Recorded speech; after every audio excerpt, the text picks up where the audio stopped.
folks, very special preseason college sports now. Locked, cocked, coming at you here for the next hour and change. No, you didn't say the whole thing. It's a kid show, Steven. Michael Already Felder, Tar Heel 24/7 college football analyst. How good does that sound? Yo. Sounds good. I know it's not good when you have to do all this like CBS Paramount onboarding. Come on. It's a good problem to have. Wait. I did not know this, Felder. I cannot wait to consume the content. We are breaking news. Speaking of the Tar Heels, Roddy Jones from ESPN, ACC Network, and SiriusXM was on TV last night in Chapel Hill as part of the ACC football road trip, talking to Bill Belichick and friends. How we doing, Roddy? Yeah, we did talk to Gio Lopez and some other friends. I'm great, man. I have been on the road. Was at Georgia Tech, Florida State, North Carolina the last 3 days. All of them were awesome for different reasons. At Miami last week. So if you guys want takes on any of those, I got them. But you know what? I didn't know what to expect going into Carolina. It's the second time we got a chance to talk to Coach Belichick. Was impressed. Now, I don't know if it's going to lead to wins. It might. And if we want to get into that, we can. But I was impressed. Well, the guy didn't win 6 Super Bowls by accident. The guy can coach, okay? One of them probably did win by accident. Well, I mean, arguable. You talking about the Seahawks? You talking about that one? No, not even talking about that one. Oh, you talking about the Falcons? Talking about 28-3. Yeah. It was you just don't give up a sack. True. What did I do to Felder's audio here? Talk to me again, big guy. We lost you there. No, I didn't do anything. Okay, very good. He did also lose 2 by accident. That's a good point. All evens out. Comes out in the wash. Here's what we're going to try to do today. Felder's got a cross-country flight, okay? He's going to be flying from Charlotte to L.A. here in a couple of hours. So he's got a full plate. He's got to make sure that his wife's iPad is fully loaded with all the Netflix downloads and they have Wi-Fi on the plane. Works. You flying Delta? You flying American probably. Yeah, they probably charge you for that. Yeah, they charge you for that. Yeah, it's tough. It's not what you like to hear. I hate to see it. But here's what we're gonna do. You guys were at ACC Media Days. Roddy, you're one of the faces of the ACC Network. You're one of the soundtracks of the Atlantic Coast Conference. So we're going to talk ACC football here for the next hour and 15 minutes. Say what I am. You are a college football analyst for Tar Heel 24/7. No, when I walk in the building, Roddy, what does it feel like when I walk in that building? Not as much air is displaced as it used to be. I'll tell you that. Wow, baby. I mean, lean, mean, fighting machine. You look good. You look good. Not gonna lie, you look great. Oh, man. It's the mayor. I had to buy a new shirt. I had to go to Belk's and get new shirts because I'm going to a wedding. That's why I'm flying cross country. You don't seem like the type that loves a cross country flight. I don't care. Oh, okay. There you go. My wife is very nervous. Are you an LA guy, Roddy? Are you pro LA or anti LA? I've never been to LA. Well, I've been one time when I was 10. I haven't been to LA since. Oh, so I'm pro LA. nor anti. I'm pro LA. You're not missing anything. Hot take. LA overrated. Yeah, I mean, look. Well, we can talk about like overrated. A fine place. We will talk about overrated because we're talking about ACC football. Roddy, do you have your ballot pulled up? Dude, I didn't vote. I didn't get a link to vote in the preseason. Oh, so wow. I find that hard to believe. All accredited members of the media get a link to vote. Okay? Maybe I missed it. You missed it because you were busy. You were working. No, it's because he doesn't check his email. That could be. Maybe they had my my ESPN email, which has been defunct for 5 years now. Like the thing is just a black hole. Stuff goes in and never comes out because I don't have access. At ESPN or at Disney? It's at ESPN, and I don't have. So the thing is, to give people a peek behind the curtain, if you don't access your email for a certain period of time, they get rid of it. They wash the thing, and so that period happened for me in like 2019. There was a period of time where I didn't access it. Maybe 2020. And so I haven't had it since. Maybe they sent it there. I'll check though. Roddy, you seem like one of those people that has so many unread emails. No, I only have 40. 40? I can't find them though. I can't find the 40. So like 39 is my zero. There's a when I get to 39. You can filter the unread emails. Yes, right, you but, can filter. but then it takes you to all the unread emails and your promotions tab and the updates tab, and like I don't deal with that. Help this man, someone, please help. Oh my this man. gosh! So See, yeah, 39 that's unread why emails, and that's my zero. When you guys get emails from me, goes down. What to do they 39. say at the bottom? No, it's at 0. I don't know. I don't know what it says at the bottom. At the bottom, when I'm emailing from my phone, at the bottom it says "Send from BlackBerry Hub." Still the best email system. BlackBerry Hub. That's a take. Yes, that is a take. All right, so I want to set the table for our listeners. Okay, it's great to see you. It's great to be with both of you guys. I'm excited to talk ball. We're 9 days out from Toe Meets Leather on week 0. Summer is over. It was nice. But it is over. I have come up with 10 questions about the Atlantic Coast Conference. Yeah. As I mentioned earlier, you guys were both at ACC Media Days. You got to talk to a ton of coaches, a ton of players. Yep. This is a fascinating league. Again, 17 teams. Yeah. Notre Dame hanging out there, not a member, but, they did make the national championship game. A lot of teams in this league play the Irish this year. So I'm going to pose these questions. I want you guys to answer them. And, there's 10 questions. So I'm thinking we do like 5 to 7 minutes per question. Some of these questions are better than others, but I'm going to do my best. I know you want to hijack this. I know you want to hijack this. But we're going to get the ball rolling with the ACC talk. You guys ready? Let's do it. Yeah. Let's go. Question number 1. Now, Felder, you get the honor first here. Are we buying the Georgia Tech hype? And I want to clarify what that is because people are like, well, you're from Atlanta. Roddy went to Georgia Tech. You're just placating. No, I'm not. The over-under for Georgia Tech in the Vegas markets. Do you guys know what it is? No, I don't. It's 8.5. Holy shiitake. Okay. This is a team they got some pieces, man. One of the better quarterback, running back duos, not just in the ACC, but in the country. So, Felder, I ask you first, and Roddy, you can respond after he's done. Are you buying the Georgia Tech hype? What do you think? I think that they're a contender, like for real. An ACC contender? Yes. Okay. Which means that makes them a playoff contender. Yes. The Haynes and Haynes duo, I absolutely love. I think that they have some other pieces as well. What is it? Rivers and what's the other one? Malik Rutherford is back. Dean Patterson came over with Eric Rivers from. So I love this. I think that they have an opportunity to be special. Roddy? Just go out and win games. I agree with Felder. They have pieces. I think they have a chance to be very good. Am I buying the hype? I don't know. Like the hype train has gotten pretty legit. There's a lot of momentum behind that hype train. So if you're saying like should they be a contender in the ACC? Kinda. I mean, if you look at the schedule, yeah, kinda. Look, they don't play Miami, they don't play SMU. They don't play Florida State, which Florida State's going to be a wild card, but missing the Seminoles is never a bad thing, except for last year. You wanted them last year, but normal years. Manageable schedule. Very manageable ACC schedule.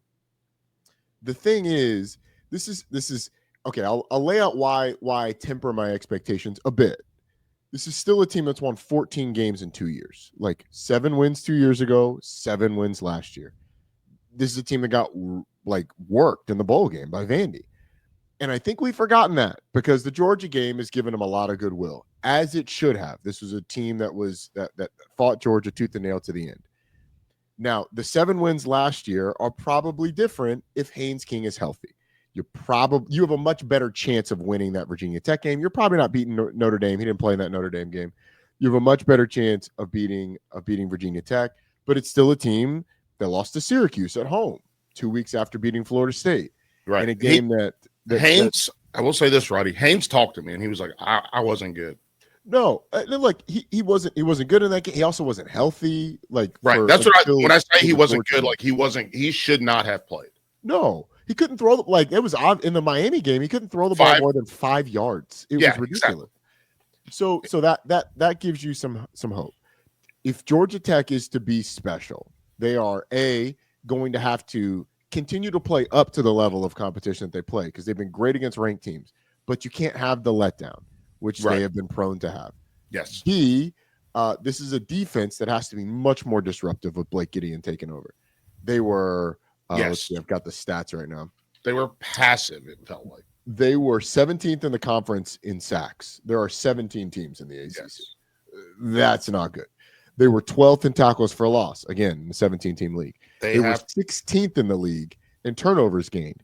Not great. They were 17th in the league in red zone touchdowns allowed.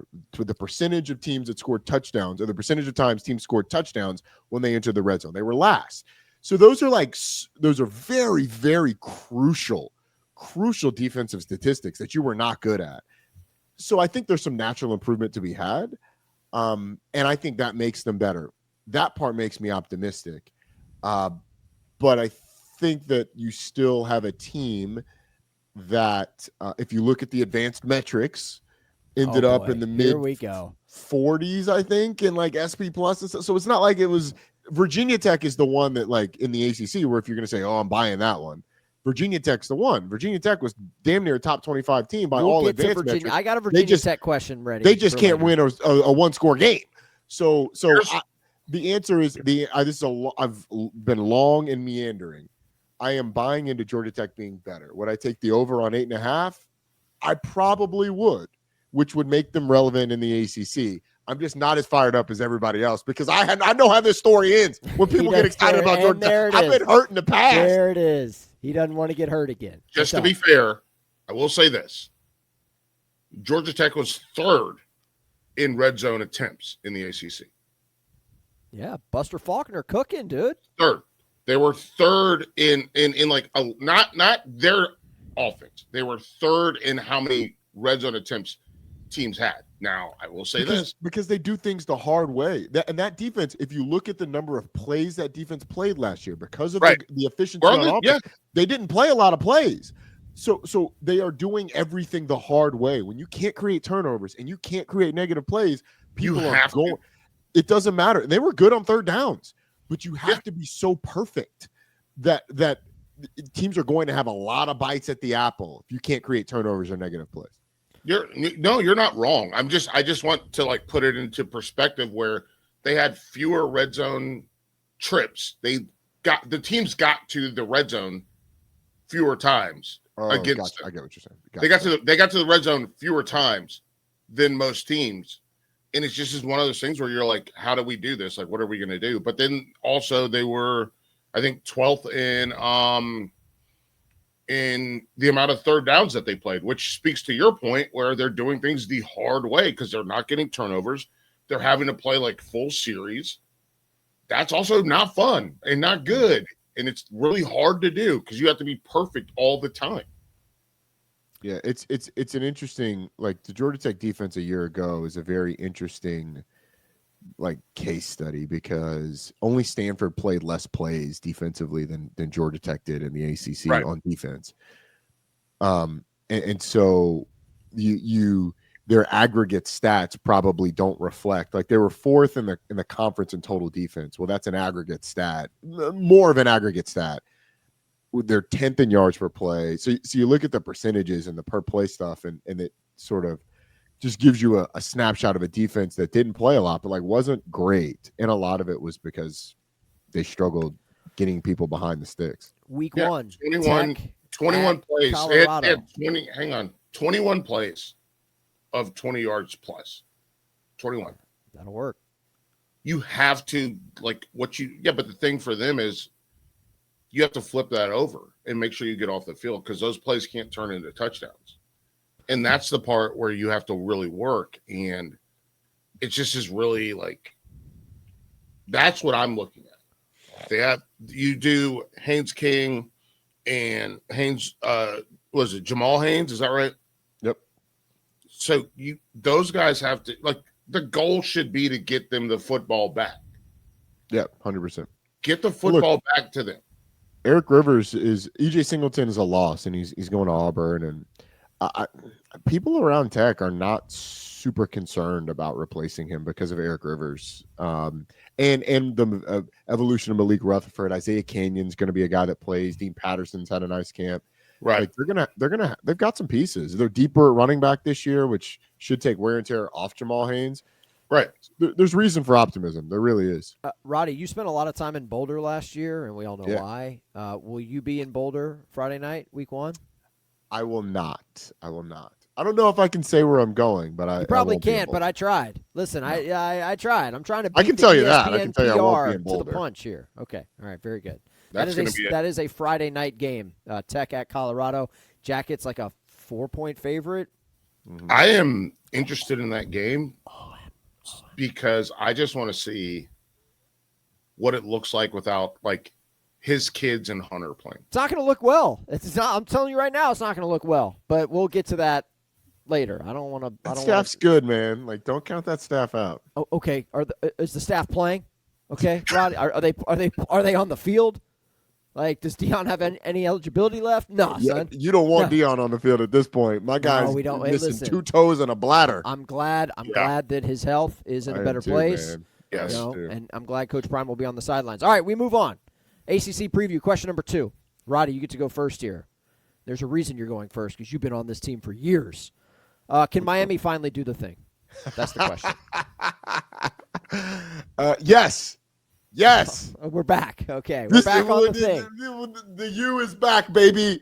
Yeah, I think Miami's doing the thing this year. I think they're doing the thing. I think this is a Miami team that should have done the thing last year, and then they went to Georgia Tech and caught an L. Then they went to Syracuse, caught an L, and they ended up out of the college football playoff. The reason I think they will, offensive and defensive line should be very good. They look the part. That offensive line is massive. They're experienced. They are very fundamentally sound. And Mario Cristobal has been crafting this thing, almost handcrafting this thing for a number of years. So I think that offensive line is going to be great. Skill position wise, I think there's reason for not concern, but like curiosity about the receivers. They've got talent. Can they produce consistently? Will they have a number 1 guy? I don't know. That offense is going to be good because Shannon Dawson has good offenses, and they've got guys that can play. So, like, I don't know if they'll have a guy catch as many balls as Restrepo or if they'll have a guy drafted as high as Elijah Arroyo, but they'll be good. Running back wise, they'll be really good with Mark Fletcher and Jordan Lyle behind that offensive line. And I think Carson Beck's I think people are on the let's pile on Carson Beck train based on a couple of games last year where he turned the ball over multiple times. The dude was the presumptive number 1 overall pick going into last season. There's a reason why. He is talented. The elbow surgery, a little bit of a concern. Didn't look like it should be a concern when I was down there seeing him throwing. Like, the ball looked good. He looked good. He looked healthy. And then defensively, if they improve with pre-snap communication, they will be a ton better. So, yes, Miami's doing the thing this year. Miami's going to be really good, man. Felder, like, Miami could be – it could be like Natty good. I don't know. Oh, my God. It could be. Felder, get in here, man. No. I'm not saying they are. No. But, like, fucking clip that out, please. It could be. Clip it, and make that the clip for the show. It could be. You disagree with Roddy's Miami perspective? Yes. Why? He's a Mario Cristobal hater. I'm not a Mario Cristobal hater, first and foremost. I am not. I like the kid. What is it? Francis, say his name so I don't get it wrong. Maui Noah? Maui Noah, yeah. Maui Noah. I like him a lot. I mean, I'll tell you what, man. Talking to him, he got me on the Miami train. Hearing the way that they talked about Carson Beck, it felt like they were like, make sure you say nice things about him. Please say nice things about the quarterback so we don't have to deal with this. Because he moved to Miami, got dumped by his girlfriend, got his car stolen. And nobody said anything about it. And then I was like, bro, like if Darian Durant, if D-Block got his car stolen, we would be like looking for who stole the car. Bro, I don't even think like his car got stolen and he probably shrugged it off because not only does he have the best insurance possible, he also has enough money to buy a new Lambo. Yeah, but ideally, you want to find the one that got stolen. Ideally, well, they found it. That, okay. They found it pretty quick. Yeah, I'm just like, girl got her car stolen too. There's 2 cars stolen then. They had 3 cars stolen. 3 cars stolen. Yes, it was 3 cars. Yeah, 3. I read the news. I think Miami's, and we've talked about, you and I talked about this, right? Like Miami's a better spot for him than Georgia. Yeah, 100%. Yeah, the lifestyle he lives cannot be lived in Athens, Georgia. Exactly. So and I'm not talking about like flash and that. I'm talking about like he wants to wear nice things, drive nice cars, and be left alone. And be left alone. You can do that in Miami. Exactly. You and I have talked about this before. So this is like it's not different to me. I also just think that I've been watching a lot of because I don't know, do you know about this Teddy Bridgewater situation? Like the fact that he's suspended because he gave some guys lunch at Miami Northwestern? Yeah. Yeah. I think that like the Dade County, like those they do still run in a pack. And I don't say that in a bad way. I'm saying like they still stick up for each other and work for each other. And then obviously, you know how the culture at Miami, where the guys come, whether it was Ray Lewis back in the day or Ed Reed, they still go back there and work out. Yeah. And I want to see how he fits in with that. Look, and I don't mind, and you guys have both heard me say this, prove me wrong. I love being proven wrong. I want him to prove me wrong. I know where he was a year ago, where people thought he was going to be one of the a top 10 pick. Prove me wrong, man. That's all. That's what I need. I'm not going to bet on it because I need to see him. My family's from Missouri, and go ahead and just prove me wrong. I want him to prove me wrong.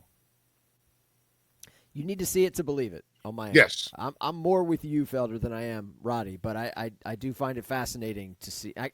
Why? It's hard for me to do these off-season shows without saying. If I asked you if you felt better about the Miami quarterback situation or the Florida quarterback situation, which one would you say? I think most people would say DJ Lagway in Florida. And my question is why?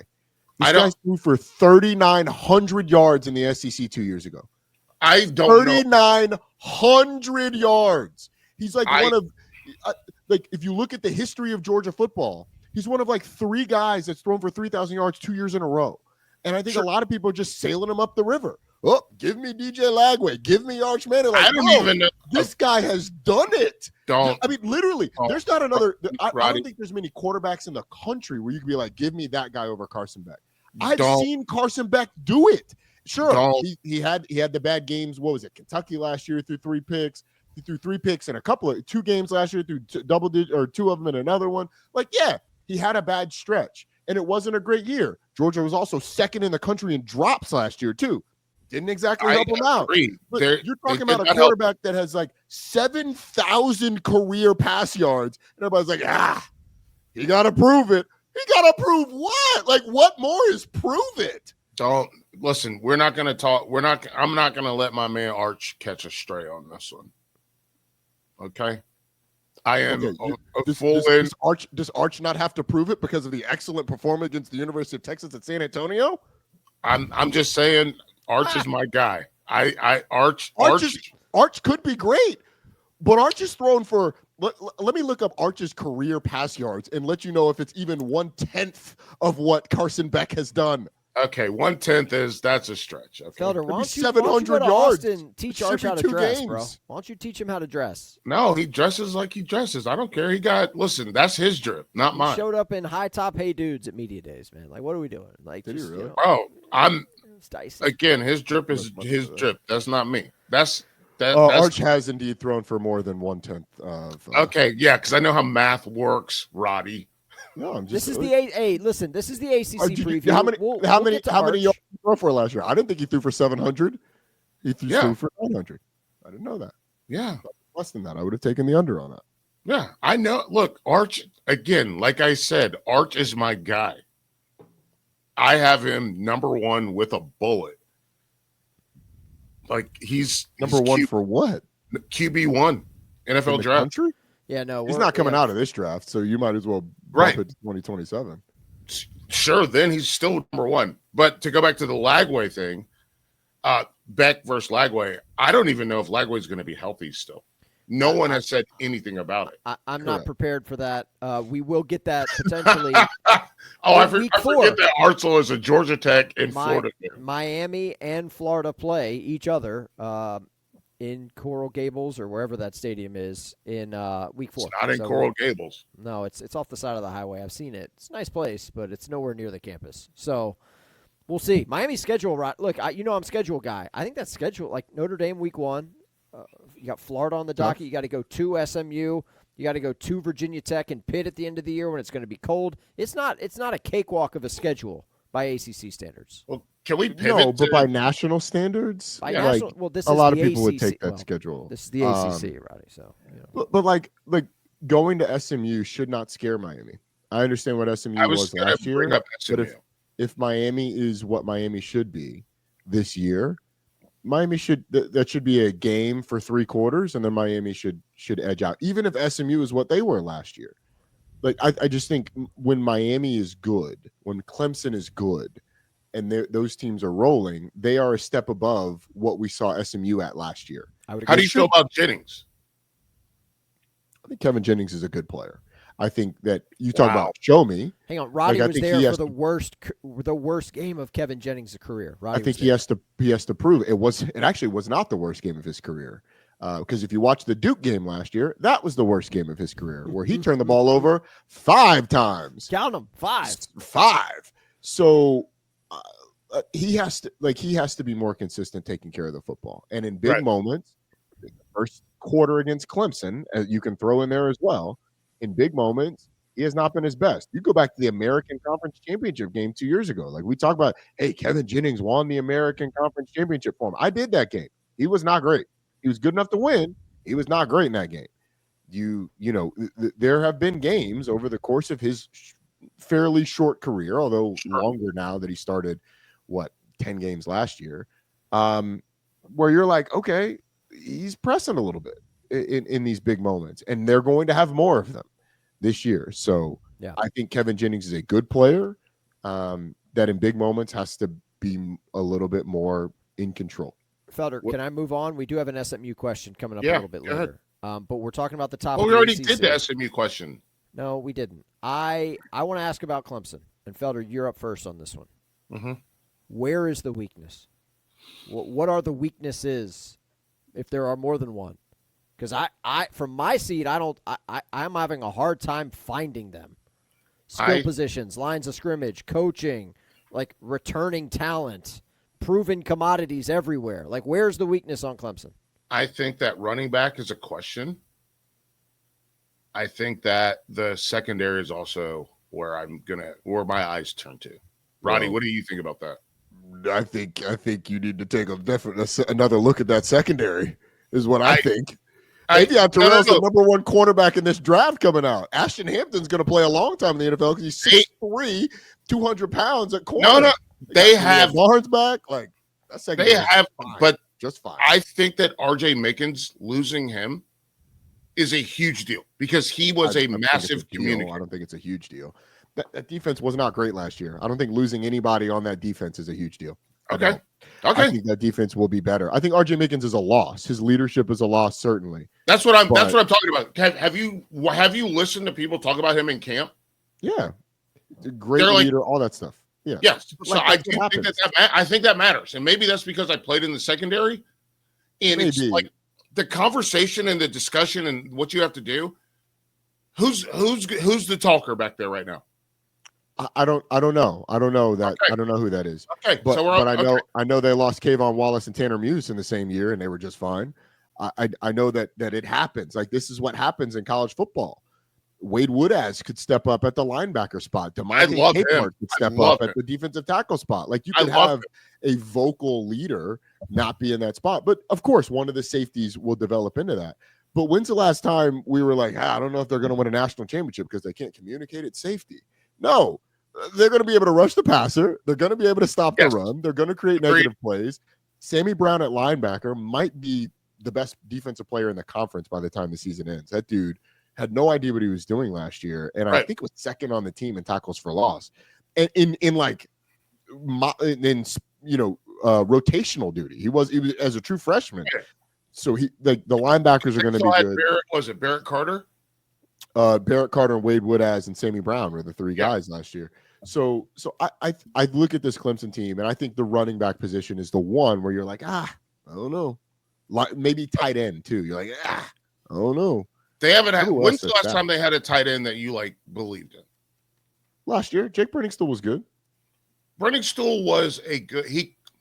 I thought he was a good pass catcher. Yeah, he's good. But Olsen Pat Henry's good too. Like he's good. So I'm looking. I think that they have also changed the complexion of their team. Less shield blocking, more moving people, which I think is important. And I think that they're looking at the teams that they're not Clemson at this point is not working to compete in the ACC. No, they never have been. I mean, they were at the very beginning when Florida State was good. But now they're realizing we need people that can move people. Because we're going to have to play Georgia. We're going to have to play Ohio State. We're going to have to play Texas. We're going to have to play Alabama. If we're going to have to play these teams, we need to move some people. Yeah. I push back on that a little bit. Like they just haven't been good on the offensive line. But like they did win 2 national championships doing whatever they did before. Yes, they did. So like it's not like what they were doing wasn't working. I think this is the natural evolution when you go games. What'd you say? If you have to play 17 games, that Trevor Lawrence team could have won 17 games. Like that would have been just fine. The Deshaun Watson team would have been just fine. But what I think the evolution that we've seen is an offensive evolution. Like you cannot run Garrett Riley's system without moving people. Gap schemes, you have to move people. That's all I'm saying. It's about angles. It's about displacement. It's not about stalemates and running a guy to the sideline and having your running back make you right. So I do think that's just part of the offensive evolution. We agree, Roddy. Yeah, I don't think it was a realization though. I don't think Clemson was like, well, man, to compete with Georgia, we're gonna have to move people. I think Clemson was like, okay, the next step for us is to be better offensively. Yes, because we don't have Jeff Scott and Tony Elliott calling the offense anymore. We had Brandon Streeter. And in order to do that, we got to go get Garrett Riley. And in order to run Garrett Riley's system well, we got to get Matt Luke. And so I think it's just a progression of how they've decided, of the path they decided to take. And I think that, and I guess we're agreeing, but we're seeing it through different lenses. Because for me, I think that Georgia game I think it was at Clemson, right? Where Georgia just moved them. It was at Mercedes-Benz last year. That was at the Benz last year. Yeah. No, not last year. The game where talking about the one in Charlotte, the 10-3 game, the DJ Uyunglele game.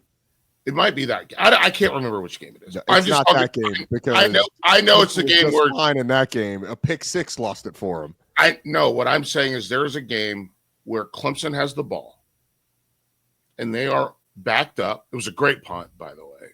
From Georgia, and they have the ball, and Breiningstool actually was 2 yards deep in the end zone because Georgia just moved him back, and the whole offensive line got moved back. That's what I'm thinking about, and I'm like, oh, we got to get stronger. We got to this blocking versus this blocking. We got to change. So I think that was a big point. But it also, you can throw in the Venables thing and losing Venables and having to retool on defense, which I do think the defense is going to be good. I think communication is going to be really interesting because nobody talks backwards on defense. You know that, right? Mm-hmm. You talk forwards. You talk forwards on defense. So that's the thing. That's why I brought up R.J. Mickens. But I think you're correct 100% about what we're going to get out of this running back room. We have to see it to believe it, right? Yeah, they'll be. I think they'll be. They're not going to be Travis Etienne, but they'll be fine. The offensive line's good enough where they'll be fine. Hopefully, they aren't Travis Etienne because that man has never blocked anyone in his life in pass pro. Wait, hold on, time out. I will not stand here for this Travis Etienne slander. Get out of here. Did he block anyone? I don't give a damn. He ran by everybody. Give me that. Like every time, out the pass, bro. Every time somebody else get him out. Every time. The number one thing I'm looking for my running back to do is not pass pro. Like, it's a nice thing to have, but if you can do what Travis Etienne did, we will overlook your deficiencies. You're not wrong. You're not wrong. I love it. This is why I love talking to you. It's a running back and a safety like just talking. Because in my mind, I'm looking at this and I'm like, oh, he's in the game? Oh, they were definitely running the football. And maybe we are, but maybe we're not. And if we're not, it may create a negative play. But I'm going to give it to him the next time, and he's going to bust the free. And we're going to be out of that predicament. All right, let's keep it rolling. ACC preview, question number 4. I forget who goes first here. I think this is Roddy. This is rapid fire, right? No, we're not going to break down all of these games. I want to know about some of these non-conference matchups week 1. Everybody knows about LSU Clemson and Alabama Florida State. Roddy's in the dock. And Notre Dame Miami. Everybody knows about these, but some of these other ones are potentially fatal in terms of like the narrative. And you may roll your eyes at that, but I think that matters in this day and age if you're talking about how the ACC is performing in non-conference matchups. So I just want to throw a few of these out there. ECU at NC State. That's a Thursday nighter. Georgia Tech, Colorado on Friday. We talked about that one. Syracuse, Tennessee. Vols are down. I think Syracuse is down too. Virginia Tech, South Carolina in Atlanta. Hokies, question mark. And then the big one, which we'll talk about a little bit later with North Carolina, TCU in Chapel Hill on Monday night. Standalone game, Labor Day. Roddy, how are you feeling? That's 8 games, the premier games that the ACC's involved in. Let's just do it this way. Roddy, ECU at NC State. NC State can't lose that game. NC State should be pretty good, and I don't think they will lose that game. I like CJ Bailey. You like CJ Bailey? I do, yeah. Now, look, they just lost to ECU in the bowl game, in a game that I was like, you can't lose to ECU in the bowl game. They did it. Yeah. That's not great. Roddy, that is a dangerous game. NC State can't lose that game. That is a dangerous game. I don't know a lot about ECU coming back or what they've got coming back. Sure. But yes, from a rivalry standpoint, dangerous. Agreed. Georgia Tech and Colorado. Georgia Tech should be better than Colorado. Yes. The ACC should feel good about that. Should be more than 4 points better, too, if you catch my drift.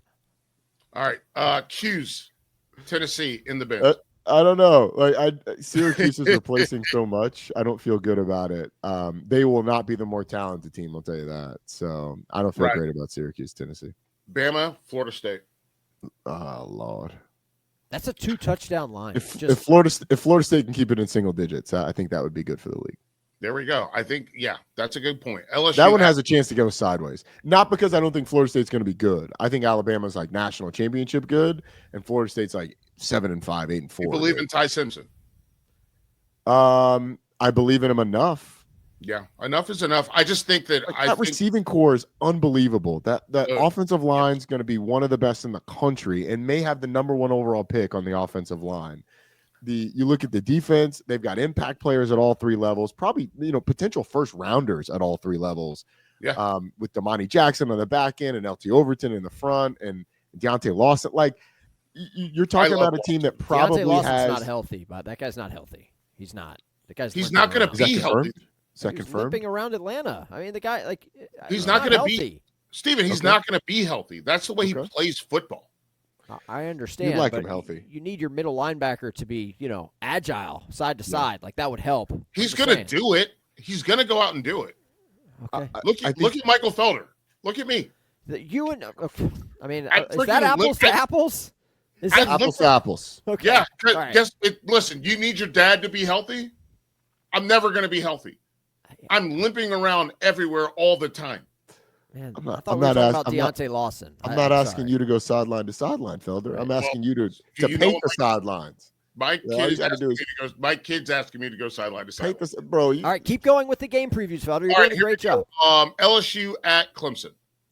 This is a toss-up, and I think as long as it's a great game, it doesn't really matter. I love it. I think it matters more for LSU and the narrative. You talk about narratives. Right. If LSU continues being 0-1, which they've done every single year since Joe Burrow left, that's bad. Joe Burrow's in his second contract in the NFL. So I think it matters probably more for Brian Kelly than it does Clemson overall. But LSU's going to have its hands full. I think Clemson will too. Like I think it's just going to be a great game. I do too. Meyer and Klubnik and Harold Perkins and Whit Weeks, which like health. What's Whit Weeks' health? That guy got hurt late in the season, like tore an ACL late. Like, is he going to be healthy enough to be 100%?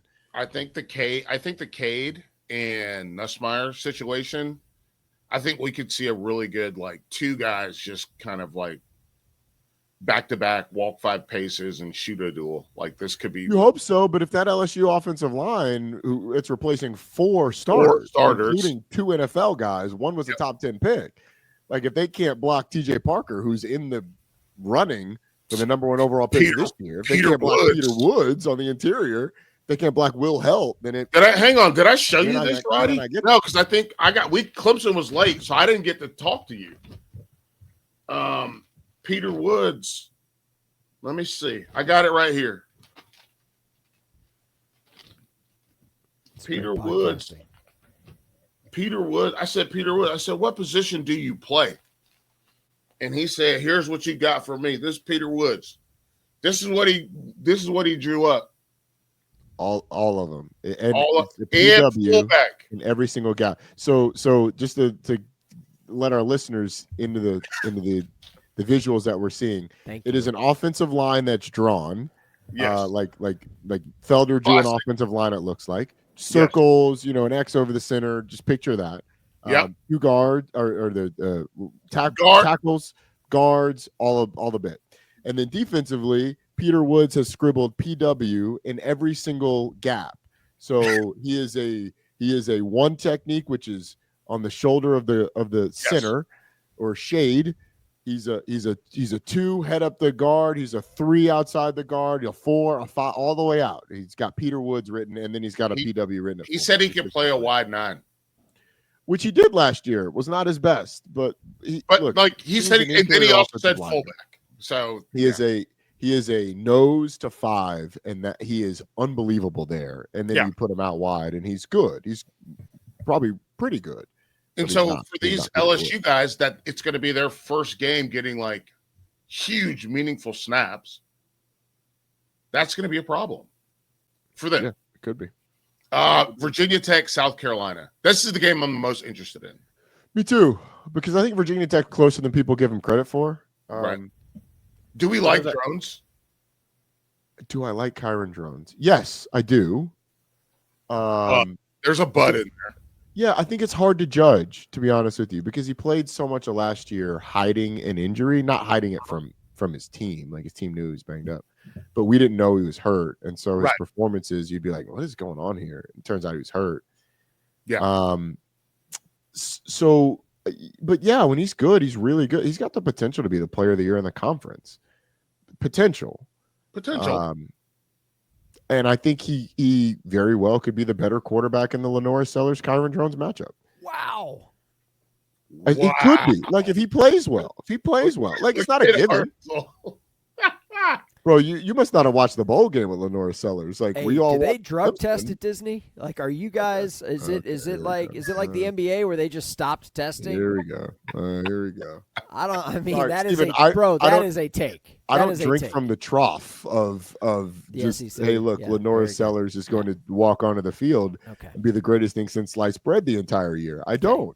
I watched him in person play against Illinois, where he was mostly neutered in that game. Yes, he was. I think that Drones, so Drones at his best with being healthy. Drones at his best being healthy is very close to Sellers. I think they're almost. I would call them comparable.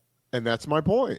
And if Lenore Sellers or Virginia Tech defensively figures out a game plan similar to Illinois that does not have him play his best, then I think Kyron Drones absolutely could be the better quarterback in that matchup. Now, if Lenore Sellers plays his best, no, he's better than Kyron Drones. Right. But how often did we see Lenore Sellers play his absolute best? About 3-4 games that he played last year. I would say enough games to be confident, but also enough games to be like, whoop, it's a coin flip. Like every quarterback, though, dude. Like every quarterback. I will say this. Drones did something that I thought was awesome. Britt Pry, what do we know him for? Defense, right? Blitzes, zone dogs. Yep. He drew up. It took him 7 seconds to draw up his own dog. Yeah, well, that's good. I want that out of my quarterback. No. Brent Pry. 7 seconds, draws up his own dog. 3 feet away from me. You know where our table was at ACC kickoff. 3 feet away from me. Drones is done his media obligations. He's sitting there. He's got nothing to do. He's waiting on his coach because we're the last people to finish up on Radio Row. I said, hey, man, come here. And I took my headphones off, took my headset off, gave it to him. I said, what would you do against this? And he's like, oh, this is easy. And I was like, yo, he beat his own coach's blitz. And I was like, I believe in you, man. You know what I'm saying? Like, those are the things that I like about Media Day. Like, it makes you kind of believe in some kids. Yeah, that's cool. Yeah. Yeah. Notre Dame at Miami. I think that one could be interesting. Now, I think I said this. Did I say this again here? I meant to. I thought it. If I didn't say it. Like, Brent Pry is 1-12 in one-score games. Yeah. 1-12. Now, it should be 2-12 because they won the Miami game on the field, and then it was overturned upon review. Tough. Speaking of, like, Kyron Jones, he was toe-to-toe with Cam Ward in that game. Yeah. Go back and watch that one. He'll go. Like, he can go. We already talked about Notre Dame at Miami, right? A little bit, yeah. So let's do this. I think Miami should feel good about themselves there. They should. But I like Marcus Freeman as a coach more than I like Mario Cristobal. If we're being hater, see Mario Cristobal for obvious reasons. I'm not a hater, dude. Hey, listen, we're just talking ball here. You don't. I'm not a hater. I'm just saying I like Marcus Freeman more. I do too. too. Think about Mario Cristobal's in-game management. It's not great. I'm not in love with it. There's one game left on the docket. It's and TCU let's at do North that. Carolina Let's on Monday wrap night. that into 5. This is the question I have for number 5. ACC preview here on CSN. TCU. Felder, you get first crack at this. TCU at North Carolina. Who is the best football team in the state of North Carolina? There are 4, in case you're wondering. I don't know. I know that's not the answer that you're supposed to give. I think that's the correct answer. Like here's what I'll say. And I want to get Roddy's how Roddy feels about Gio Lopez. I liked him. I like talking to him. I also am like, what was it? Thaddeus Dixon. Like, that was great. That was a great talk. I don't know what to expect. I spent so much time watching Patriots football over the course of the last month. I don't know if 17, 18, 19, 20-year-olds can play cover one robber the way that he wants it played. Which, like, if you can't do that and you don't have a Vince Wilfork, you don't have a Richard Seymour, you don't have a Brandon Dedrick, you don't have Jared Mayo, like, if you don't have that and you don't, again, this goes back to RJ Mickens' point, right? This is the things, this is what I get concerned about with respect to football. And if you don't have great communication where you can take a sail or you can take a cross and then pass it over and have somebody else take the backside drag or whatever it is, if you can't do that because you don't talk, and I don't know, like, it's really hard. And I know 2 people very well, Chris Sims, Roddy McGill, who work for him. He's not a teacher. He's a coach. Those are 2 different things. Nick Saban's a teacher. Bill Belichick's a coach. And he just wants you to do your job. But if you don't understand how to do the job, it's a hard thing. And Roddy, you got to spend time with him, so you tell me, man. I think I came away from that practice feeling like they're not going to ask those players to do what the Patriots did. Right. The stuff I said. Yeah. There are some things that will, like, Gio Lopez is watching Patriots film to, break down either situational football, sometimes it's plays, cut-ups, whatever. Yeah. But Bill Belichick isn't calling the offensive or defensive plays. Steve Belichick calling the defensive plays. Mm-hmm. So I think you can look at what Washington did last year, and Right. that's going to be more like what North Carolina is going to see. That's just my guess. It's not based on what I saw yesterday. You bring Thaddeus in, and he can kind of anchor things. Yeah. And look, he's a leader on that defense at the corner position. He was the most vocal. He was the guy. He was the one that was getting everybody going. And then offensively, Freddie Kitchens is calling the offense. So, you're not getting a lot of Patriots off. You're getting some of it. You're not going to get a lot of Patriots offense. I think you're going to get a combination of, some Cleveland Browns stuff from his 1 year at the Browns, some stuff that he did in the NFL prior, and then some stuff that he's going to do differently because it is college, and you have to tailor it towards your personnel group. And guys don't have as big a skill sets. And you've got Gio Lopez, who's a running quarterback, and running quarterbacks are more a part of college football. I think that's more what you're going to see than necessarily what they did with the Patriots. I'm as I go because I started this new job, I'm like, hey man, he likes Bill. He likes doing this. He likes playing that cover one robber with the guy in the hole. Yeah. You know what I'm talking about? Yeah. And I'm like, man, that's a hard defense to play. And it is. I don't think people realize how hard that defense is to play. I would be curious to know how the Patriots stuff compares to what Washington did a year ago. I don't know the answer to that. I should, you know what? Hey, thank you. I will, while I'm on the plane today, that's what I'm going to do. There you go. Hey, there's three other teams that play ACC football in the state of North Carolina. The answer to your question, Stephen, is Duke. They're the best team. You like, what is it, Mensa? Yeah, I do. Darian Mensa. I do too. I like him too. Tulane transfer. I like Tulane. The reason I like Duke the most is I think there's a step to be taken offensively with that crew. Jonathan Brewer comes from the Rhett Lashley tree. Was with Lashley at SMU. Was with Lashley at Miami prior. Has been with Rhett Lashley for a long time. Mobility at quarterback is not something that's an absolute necessity in that offense, but it does help. It helps a lot. And even when Tyler Van Dyke was their quarterback at Miami, enough functional mobility to make you pay attention to the quarterback. And he actually had a couple of long runs during his breakout stretch. So I think Mensa adds that. Secondly, they want that position to be a point guard. A point guard has to hit the layups, but also you got to hit the open man when the man is open. It feels very much like Vanderbilt with what was his name? With Diego Pavia? Pavia, yeah. I'm not going to ask you to do a million things. I just need you to do these little things. It feels like Chris Paul, right? I'm not trying to insult them by comparing them to Vanderbilt. What I'm trying to say is Diego Pavia, Chris Paul, all I have to do is find my guy, make sure I get them in the spot that they want to get the football, and then I let them go. Well, I think the easy, and maybe lazy, but the easy comparison, there's an easier one, and it's SMU. They want Jennings. Got it. They want him to dish the ball like Kevin Jennings. The last 2 seasons, 2 seasons ago, SMU didn't have a single player over 600 yards receiving. This is when they won the American. They didn't have a single player over 600 yards, but they had 7 players with over 300 yards, 8 players with over 300 yards receiving.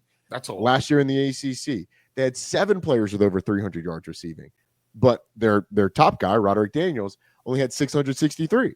But their number 2 guy had 527. The number 3 guy had 422. They are dishing the ball to the open man. They want involvement in a lot of different places, which means you have to do 2 things. 1, process quickly, and 2, be accurate. Yeah. And I think that Malik Murphy struggled with 1, if not both of those things last year.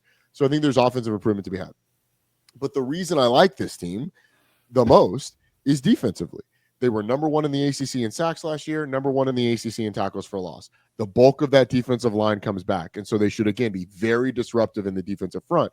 And if you can do that, then I think you have a chance to be really good. So I think the best team in the state of North Carolina right now is Duke, with the caveat of I like NC State and I like the potential of North Carolina.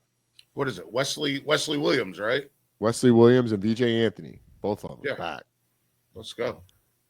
So Wake Forest dead ass last in the state, just to clarify. Not even close. Okay. They might be like, you could rank, who else is in the state? Charlotte's probably below Wake, but Dude, I am going. I've already got credentialed for the Charlotte game, UNC at Charlotte, which I don't know why you would even play that. I mean, UNC likes playing these, group of 5 teams on the road. They do this. I think it's a state of North Carolina legislative thing. It is. Some of that's involved in there. But it used to just be an App State and ECU thing, and now Charlotte's also now added to the mix. Which I think, I'll be honest, I think that every state should do it the way that South Carolina does it. Yeah, where it's like built into the state legislator that you have to do the Citadel or Furman or somebody plays right for the financial trickle down. Yeah. They come to your place. You pay them, they come to your place. Yeah. What we're doing is insane, where it's like, oh, you guys are playing in Charlotte. Did you just go we on UNC, by the way? Did that just slip? I'm pretty sure that just slipped. That might be a first. Look, let's clip that for the show. No, I mean, I'm a part of the football family. I'm a part of the program. Like, what are we talking about? But you never went we on UNC before. Now you just went we. The royal we. My lights. The royal we. That's fine. We'll move on. I don't want to trip you up here. It's fine. By the way, real quick, trivia question without looking it up. Do you guys know who the starting quarterback is for Wake Forest? I know who the 2 that are in the running for it are. Deshaun Purdy and Robbie Ashford. I was gonna say the kid from is he from California, right? No, he's from Alabama. Sorry. Auburn is where he went to school. And no, but he's from the state of Alabama. I don't know where he's from. I don't know. I'm pretty sure he's from the state of Alabama. I remember covering him on the show that I used to do when I had a TV show. It was called Emerge, and Robbie Ashford we featured him on the show. You can watch this show on TV if you have a YouTube account. You can just go on YouTube, search College Sports Now. We're part of the Varsity app. There we go. Network, and you can watch the show if you are so inclined. All right, let's keep it moving. ACC preview, question number 5. Roddy. Sorry, question number 6. Is Stanford the worst Power 4 team in America? Yeah, probably, man. I don't like to take shots at my West Coast brethren, but Stanford and Cal it's gonna be tough. Yeah. But Cal actually has hope at the quarterback position. Yeah, Devin Brown coming over. Stanford's win total is 3 and a hook. They're underdogs at Hawaii week 0. Which they shouldn't be underdogs at Hawaii. Rod Stradamus gonna say something about that next week? I mean, they shouldn't be underdogs at Hawaii. I saw what was Hawaii's record last year? Hawaii's terrible, man. This is an ACC preview. I don't know. We'll save that for next week. It's one of 5 games on the docket for week 0. Terrible. I got it right here. I mean, Stanford's probably the worst Power 4 team in the country. Yes. And look, the issue is they had some talent. 5-7. Hawaii 5-7. 5-7 for Hawaii. Good for them fighting. Damn, they beat my aunt's alma mater, Dell State. Had to have it. But they had talent on that roster, and it all left after the whole Troy Taylor thing went down. David Bailey going to Texas Tech for a bag, I heard. And then Texas Tech's just handing out cash. Are you a believer in this Andrew Luck thing that's happening out there? What does believer mean? Long-term success. I think in order to answer that, I have to know how financially invested Stanford is in being good at football. Because without that, there's no path, there's no avenue, and it's not just invested in football from a financial standpoint. It's also getting kids into school. You cannot operate just from the high school ranks unless you're Clemson now, or they're the only school that does it, right? I mean, look, I don't take right like they do it right. I mean, they're the only school that does it. It's just the top. It's just the upper echelon. The upper echelon supplements from the portal. Texas doesn't bring in transfer offensive linemen. They recruit them, they develop them, they grow them up. Why? Because that's how you build great offensive lines. Miami's doing much the same. Georgia's doing much the same. Yeah. But Clemson's doing the Ohio State. They supplement through the portal. Yes. Stanford is not in that. They're not going to be able to recruit their way to success consistently because those guys, unless they are paying really, really well, those guys will get good and then leave early because they're going to play early. So you're going to have to bring in some portal guys, and can you get them into Stanford? No. I don't know. He said no. No. Well, you haven't been, but like that's not etched in stone. Like the president of the university can change the transfer requirements or change the big thing about Stanford is not the requirements to get in. No. It's the courses that you will accept. So that's what I'm saying. That's why I said no. At another place. So guys lose like entire semester, like multiple semesters of credits because they're transferring in. So will you be able to do that? And you say no, Felder. Maybe that's the answer. If that answer is no, then I don't think this Andrew Luck thing is going to work. Roddy, I went to UNC. Yeah, we know. They call it a public Ivy. I don't know. We did a lot of dumb shit. But Gerald Sensabaugh, right? Gerald Sensabaugh. What do you play? 10 years in the NFL? Seems right. Feels right. Gerald came from East Tennessee State. He got to UNC. He was a senior. They busted him back to being a sophomore. Yeah. That's at UNC. But that wouldn't happen nowadays. UNC has changed. I don't know. No, They have. Look at the number of guys that they've got coming in. They just brought in 40 transfers. But do you all know those guys ain't going back to sophomores? What I'm saying is, do you know if their credits transfer? They have to. They have changed that, Felder. Like those guys aren't losing 2 years of eligibility and still going to UNC. You're not losing eligibility. I'm sorry, 2 years of credits towards your degree. They're not losing 2 years of credits towards their degree and still going to North Carolina. That's not happening. I'll ask. I don't know. But the thing for me is credits don't transfer. Credits don't transfer to Notre Dame. Credits don't transfer to Stanford. Credits, I guess, didn't transfer to UNC at that point.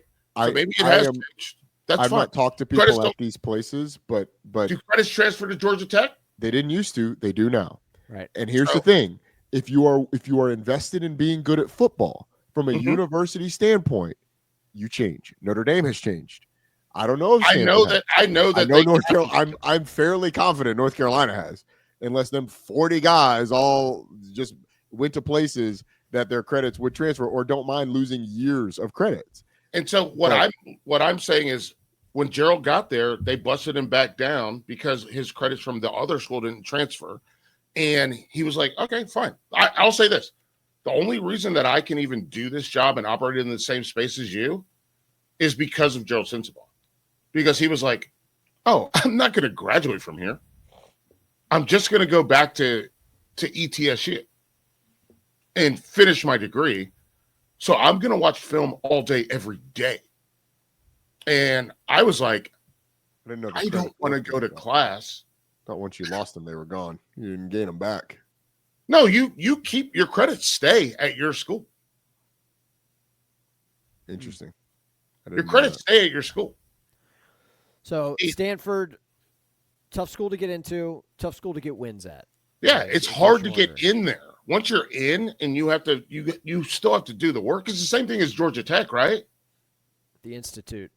No. In case you're wondering, No? Purdue has Harder? the lowest over/under. I don't know. Power Georgia, four, like 2.5. people failed out of Georgia Tech, so Yeah, people failed out of UNC too. You're gravy, but yeah, I've heard that about people do fail out of Harvard, but the hard part about Harvard is getting in. It's the hard part is getting in.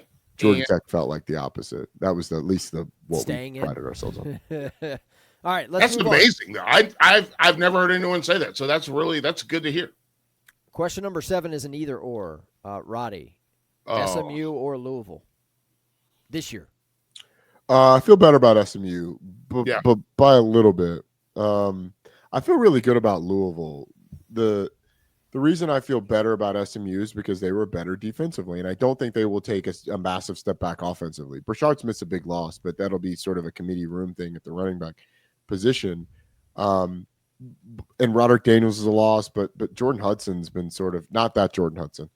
But Dude, The Jordan Hudson free show, man. You just no, that was he's a great receiver for SMU. What do you want from me? Roddy. That was one of the best fucking moments. Carolina. One of the best moments of kickoff. Because I asked one of the SMU guys, and I said, "Give me someone who's not here, who I should be excited to watch this upcoming year." And he goes, "Jordan Hudson." And I was like, "This is a joke." Jordan Hudson's been a guy they've been talking about for a couple of years. Is like probably the most physically talented of those receivers. Yeah, but in that but climate, it is funny. Yes, it's very funny. Very funny. So I feel better about SMU. Statistically, it was the best defense in the ACC last year. It will not be this year, but it'll be top 5 defensively. Sure. Whereas Louisville has a lot further to go defensively, and I think, the Miller Moss question is a legitimate one, although Jeff Brom has sort of earned the benefit of the doubt with his quarterbacks, man. Miller Moss is going to be interesting. And what is it? Is it Isaac Brown? Yeah, Isaac Brown and Duke Watson. Yeah, they've the best running back room in the conference. Yeah. So Miller Moss is going to be interesting. I know this is an ACC show, Hartzell. It's supposed to be. It is. Well, we bounce around, but that's okay. Miller Moss going there, like coming from what, USC? Is that right? Yeah. Yeah. Like I think he's going to walk in there and I think he's going to own the room. I've never been to Louisville. I'm thinking about going on Friday night, September 5th. Why, you ask? It's nice. Why would I want to go to Louisville? Why would you want to go to Louisville? Who did they play that? They're playing JMU. Listen, last time JMU went on the road and played at an ACC school. Oh God. I mean, Felder, do you want to recant? I don't remember the score to your alma mater. Well, they hung 70 on them. It was 70. I don't remember what the score on the other side was, but I do remember that 7-0. It was 50 at halftime. 50. Hey, let me tell you something. UNC between the oh my God, what happened to the we? What? Yeah. What happened? It's no we no more. Now that we're talking about the JMU game. That ain't no dog. That ain't. We were bad when I was there, but this is when we played Georgia Tech in 2012, I believe it was. We left the game at halftime just to get drinks. And then when they played ECU and ECU just put up like a 50 burger on them, I was like, God dang, this is terrible. Larry Fedora, what are you doing? And then, JMU they took them boys out to the woodshed. Felder, are you in the same boat as Roddy on the SMU versus Louisville? Yes. Either or? Yes. You like SMU a little bit more. You know what we didn't talk about? Oh, it's on here. There we go. Let's go. Florida State. Yeah. Question number 8. Vegas says the over-under win total for the Noles is 6.5. That is. I'll take the over. You like the over? I like Castellanos. Do you like him or do you love him? If you like him, I love him. What do you guys think? You're the ACC experts here. That's why you're on the show. Roddy, what do you think? Over, under 6.5? I would hammer the over. Hammer? I'd hammer the over. Okay, so he's even more confident than I am. Why? Because I think this is a roster that is more talented than the vast majority of the schedule. The league, yeah. The thing is, the thing with Florida State is I think they've got a pretty high floor, but the ceiling's not much higher than the floor. Like I think the ceiling on this team is probably 9 wins, because like you got Alabama on the schedule, you got Miami on the schedule, you got Clemson on the schedule, you got Florida on the schedule. I don't think you're splitting those games. I think splitting those games would be phenomenal for Florida State, but I don't think you're splitting them because you're not better than Miami or Clemson or Alabama for sure, and I think you're at best equal to Florida. So I think you take those and you say, okay, maybe you go 1-3, and then you win the rest of them, and you're 9-3. What I think is more likely is that you lose all 4 of those, and then you win the rest of them, and the rest of that schedule is dude, it is cake. workable, very workable, which is why I think you hammer the over, because you can slip up against a Pittsburgh. Right.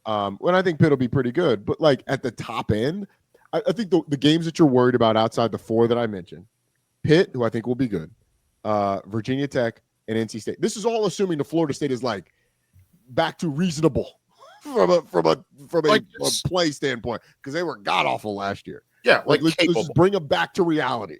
Capable, a capable football team, right? And barring a capable, I think that's perfect. Barring injury, NC State, Virginia Tech, and Pitt are the three that you would worry about. Like I'm looking at Virginia Tech at home. You go on the road to NC State. That's probably the one I'd be like, Friday night, yeah, Carter Finley. Friday night at Carter Finley with Florida on the horizon.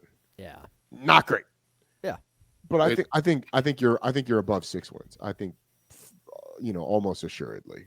Nothing's assured. Win 7 games. Done that last year. What side of that football you feel better about? Because the offense last year was just, it was putrid, but they didn't do anything well. I feel better about the defense than I do the offense. I like KJ Sampson. I like Darnell. I can't remember Jackson. Yeah, I like. I think they've got two dudes. James Williams has gotten rave reviews out of those practices. The transfer from Nebraska. Tony White just has good defenses. Tony White's had a top 25 defense like every year since he started at Syracuse, since he's been a defensive coordinator. His Nebraska teams were top 25. His Syracuse teams were top 25. He just has top 25 defenses. I think they just got to find this some level of cohesion offensively, and it's going to be hard to do with the way they kick off their season. Yeah, you can't get broken. You can't get broken by what happens week 1. Yeah, I think. No, I agree with that. But what I'm saying is, they can be broken. No, I agree with you. Like, being broken is within the realm of possibility. You cannot allow yourself to be broken. But again, like, let me see if I can find my notes from the Florida State road trip, because this offensive line portal experiment is interesting. They portal in Gunnar Hansen, who's got 35 starts and 2,000 career snaps at Vanderbilt, SEC. Like, Vanderbilt hasn't been great that whole time, but that's valuable experience. Yeah, Adrian Medley comes over from UCF, 19 starts with Gus, 1,300 career snaps. Luke Pettibone from Wake, 22 career starts, 1,500 career snaps at Wake, Power 4. Micah Pettis, 29 career starts, 2,000 career snaps at Ole Miss. Like, that is a portal. It is portaling an offensive line that should be ready-made. They're going to start probably 5 redshirt seniors on the offensive line. And yes, they have not played a meaningful game together. Right. They played a lot separate. And so, like, that experiment's fascinating. It is. It's going to be fascinating. I think fascinating is the right word. I think that there's a reason that teams have good offensive lines. And it's because they play together. Agreed. But we've never seen this. Like, at least not to this extent. We're going to see it. We're going to see it. I just don't, Roddy. I'm skeptical with you, Felder, but I think maybe that learning curve is smooth. Like, maybe it's not as steep a learning curve because they've seen things like, hey, man, I know how to describe, a certain technique or a certain look or a certain blitz in not only in the way that we have it, but also in the way that, I did it previous. And maybe that's closer to the way that you spoke previously, or maybe our common language is here and how we deal with it, or even just identifying like, hey man, we gotta whatever you call a certain twist. I don't know. We got a blood stun off the edge. Well, what's that? Well, it's when both guys are lined up and they both come. That's what we called it. What'd you guys call it? Well, we called that bingo.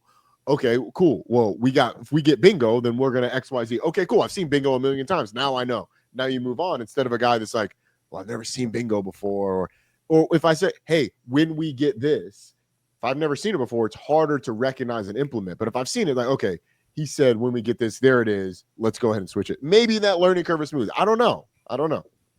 I think there are two position groups on a football field that are intrinsically tied together. that people never think about. But I think that offensive line and defensive backs are basically the same. Get your ass out of here, bro. Are you serious? Get out of here. You have to know each other. You have to be anticipatory. On the offensive line, yes. Defensive backfield. Are you serious? I don't know, man. Roddy, you're crazy. I saw a Colorado defensive backfield say, hey, look, you 4 guys go play man. We'll stick Shiloh in the center. Go play. Yeah. You can't do that on the offensive line. That's There's no language that you can do that on the all offensive line. I'm saying is that's the language that they speak in. What, go get them? Like they're like, Travis Hunter, you do this, and then we're going to do this other thing. Bro. Might be the easiest position on the field. Easiest. Hang on, what? Easiest. Defensive back? Easiest. You're moving backwards and you don't know what's about to happen. That's the easiest thing to do on a football field. Receiver is the easiest position on the field. Okay. Receiver, running back. No, running back's not. Yeah, see, Are you Roddy's kidding? not going to say his position. I'm not saying it's the hardest, but with what you are asked to do as a running back, bro, get out of here. The physical demands, get out of here, bro. Physical demands? You think I can hit I want you to go block defensive ends. I want you to block linebackers. I want you to read blitzes and pick up blitzes, or else, hey, look, or else our quarterback, like the crown jewel of our team, gets wheeled off on a stretcher, so no pressure. Oh, and by the way, I also want you to run faster than all of the guys on the defensive side, except for maybe the DBs. Go win in pass routes. Go do that. Like, get out of here. Oh, hang on. No. Backs. You're playing 12 yards deep. You see everything. Yeah. Oh, wow. You missed something. Guess what happened? Competition, guys. Strike up the band here. Strike up the band. Yeah. Every time you make a mistake, it's a touchdown. Not every time. The defensive line, they can be in the wrong gap. The linebacker can be in the wrong gap. Correct. If the safety doesn't make that tackle on you, the running back. I'm sorry. The one play you have to have contact every 10 plays. If you don't make it, don't. If you don't make that contact, then we score a touchdown. And guess what? What's going to ESPN? You work for them. What's going to ESPN? But you know what? You're the only person on the field that's fresh because you haven't touched anybody in 30 minutes. Come on. Oh my! That's what you think it is? It's not. I play DB. I know how it is. No, Roddy, go out there to safety and clean up anything that happens. If nothing happens, then I'm chilling, bro. Yeah, you're good. I ain't doing a damn thing. I'm touching helmets. This is the clip. Nice job. Boop, boop, boop. Great job, guys. See, boop, boop. So you weren't in the frame. I'm like weaving back and forth, acting like I'm going to do something. I'm coming down. Oh no, back pedal. Oh, okay. Let me jog to the ball so I can get in the picture. So you can get in the frame. Nice job, boys. All right. Next play. Wow. What if I'm going to make contact here? Oh, timing catch. Oh, man. I would have hit you. Everybody else on the field has contact other than the quarterback. I would have hit you. You weren't a cleaner. You dove on the ground. You weren't a cleaner. No, I didn't. I played some down in the box. That was no. I'm saying like when I was like I was a cleaner. Yeah, bro. But if you had good people in front of you, you wasn't cleaning nothing. I'm cleaning. You're coming in with the Windex and the thing is already sparkling. This was the John Bunting era. Somebody's going to catch something. Boys, we have 2 questions left. 2 questions left in our ACC preview. I love talking to Roddy, man. I love talking to Roddy. Question number 9. Mm-hmm. Will Virginia Tech reestablish relevancy in 2025? What does that mean? Will they be relevant? Not just – I'm not talking like about nationally. 10 wins? No, I'm talking about like relevant in the ACC. Like, is this a team that's capable of having a winning year under Brent Pry? Because that hadn't happened yet, to my knowledge. Good question. No, I don't believe it has. They win 7 games one of those years. I'm looking right now. It's back-to-back 6s. I know that. And it's his 4th year. Let's see.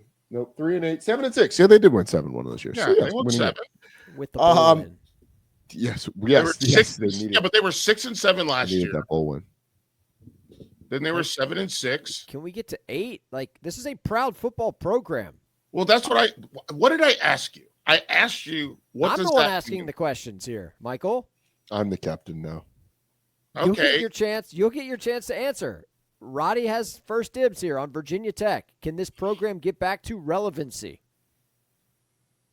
I mean, a minute ago, you're talking about Kyron Drones being a better quarterback than Lenore Sellers. So, I mean, just to refresh your memory. I know. I mean, golly, I think if he son. plays well, he is. But, like, how much faith do I have that Virginia Tech puts it together and beats South Carolina? And then do they come back and beat Vanderbilt? Like, if they start 0-2, That's it's bad. Like, that's not. We It's talked not about good. breaking a team, right? It's not good. It's not good. I'm going to say yes. I'm going to say Virginia Tech Wow. gets back to relevance this year. Yes.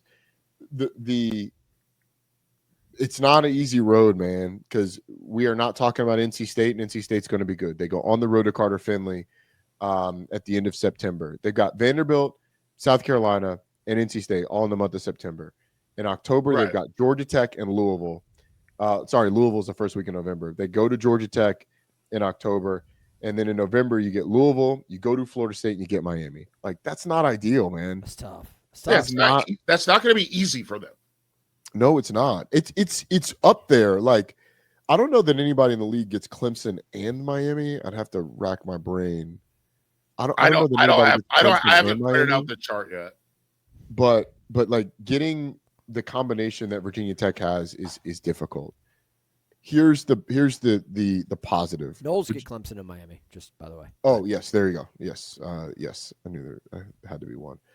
But when you look at Virginia Tech, I think this is a team that is closer than they have allowed themselves to get, because they can't win one-score games. Like, they cannot do it. Brent Pry. 1-12, is that the mark? 1-12 under 1-12 under Brent Pry in one-score games.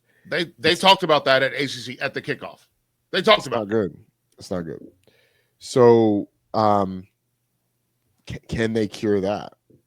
I don't know. That feels like something that's institutional at this point. When you 13 games is not a small sample size. 1-12 is not an aberration. Like, it's some of them don't go your way, but like 12 of them not going your way, like that's right. That'd be a statistical anomaly. So I'm going to say yes, but I don't know. What do you think, Felder? I mean, we're not that far removed from Virginia Tech being the program in the ACC along with Florida State, right? Like this. When they came into the ACC, they were like they dominated the ACC. They dominated. They played in those Florida ACC championship games. I played in one of those. How was it? I mean, it's fine. It's just like playing anywhere else. It was warm. It wasn't cold. Warm. It just. How full was the stadium? Fullish. Like, we played Clemson, so like it was. It was not empty. No, it was in Tampa. Tampa. Okay. It was not an empty stadium. Like, both fan bases showed out pretty well. We've had less full stadiums in Charlotte than the one we had that night. There it is. Yeah. Well, first of all, you don't have to bring up my city. Like, venue, people matter more than venue. It's not like Clemson fans are like, oh, we're not going to go because it's in Tampa. No, we're going to show up. No, Clemson fan. This you saw this when you were here. Charlotte, Clemson City. Like, truly, like, unless it's basketball, then it's UNC. Yeah, I'm gonna agree with that. What about the Hornets, Felder? That's a joke. We don't. Why? What do you I think thought this was about the ACC. It is. What do you think about Virginia Tech? Like, what I think they've got an opportunity. Like? I do like Jones. I need him to be healthy. I like Coach Pry too. Love that guy. So what? So I love that guy. Okay. So yeah, I same. And it's really like, maybe, and this is, I don't know if this is like hubris or like me just like taking pride. Like, I like the fact that like I know like you interact with him more than I do, Roddy, but he's still like, and I guess I'm pretty rememberable. The beard and the whole deal, like. But he's like, oh yeah, I remember you from last year. And I I don't know. There's something to like him not just like taking everything as some sort of a he's genuine. Mm-hmm. Is what it at least feels like for me. So I'm rooting for him. I hope they do get back to some level of relevancy, and then they can continue to build on that. They are a school that I put into and Roddy, you can correct me if I'm wrong, but I put them in the world of in Iowa or Wisconsin where most things are homegrown and you supplement. And the goal is to make sure you keep kids here. Sorry, that's my alarm for 11 o'clock. It's 11 o'clock. Where you keep kids home and you make just sure. A random 11 o'clock alarm just to let you know. Roddy. Don't ask. No, I'm curious. I have an alarm set for 11 o'clock every day. Yes. Wake you up? No. Are you kidding me? I've been up. I've already got a mile in, and I've already. Why is the alarm set for 11, Felder? Let everyone know. No, you tell them. No, it's not my alarm. It's not his alarm. It's when I know I have to start doing other stuff. What do you mean other stuff? Like you gotta, like I have an alarm. Okay, fine. You know what? I have an alarm set for 7. So I have an alarm set for. Here we go. This is ridiculous. Let's count them. Go ahead. Let's start. All right. I have a 6:13 alarm. That's when I need to wake up. Okay. I have a 6:36 alarm, which means I know I have to get out of the bed. I have an alarm set for 7:15, which is I know I have to be out the door to take my kid to school. We have to be out of the neighborhood, actually, is what that one's for. 7:42 alarm, which lets me know that my kid's at school safe and I'm on my way home and I can go to the grocery store. An 8:33 alarm, which lets me know this is when you should go for your run, your walk, your mall walk. 9 o'clock alarm lets me know you should be home by now. 9:30 is for when I have to make sure that I've emptied the dishwasher. 11 o'clock is, hey, man, if you didn't empty the dishwasher or change out the laundry, you should have done this by now. A 3 p.m. alarm, which is for when I know my wife and my kid are coming home from school. It's 9. It's 9 alarms. It's insane. But you asked, Roddy, so there you go. I did ask. I got a ton of follow-ups, but it would derail. Give me a follow-up. Would you forget these things if you didn't have alarms for them? I wouldn't forget them, but I need them to make sure that they trigger the response. Does that make sense? Like, no. I mean, we're all husbands and dads here. Like we I all, like we my all life have to responsibilities. I like my life to be regimented. Yeah, but I just don't know how to. I do too. Like I don't have a time that the dishwasher is unloaded, but like I do. We wake up. You wake up, we work out, we come home, we make breakfast. After breakfast is made and the girls get it, the dishwasher gets unloaded. That's just how the progression of the day goes. Like it's the girls are off to school, then I come down, I start doing stuff here. No, it's all the same thing. I just don't know why you need the alarms. Hey man, we just dropped her off. Now we got an alarm that she's coming home, but the dishwasher, but this is the backup for the dishwasher, and this is the wake up, and this is the out of bed. It's a wake up. I wake up. Why don't you get your ass out of bed when you wake up? No. Because I need some time. I stretch in bed. Is your wife in bed when you're stretching? How big a bed you got? King, California. Yeah, come on, man. Still, that's not like what kind of stretches, bro? You are stretching in the bed with your wife next to you after you wake up and she's still asleep. All I'm doing is trying to stretch my legs and get my legs. I know what kind of stretching you're talking about. Oh, I'm picking up what you put down now, baby. No, not that. Baby, little stretch. Hey, baby. Hey, that's the alarm, baby. We got to be done by now. Well, that yes. That's my alarm to be out the bed. But I know at 6:36 I got to be out the bed. Right, which means you got to start at like 6:34. Don't.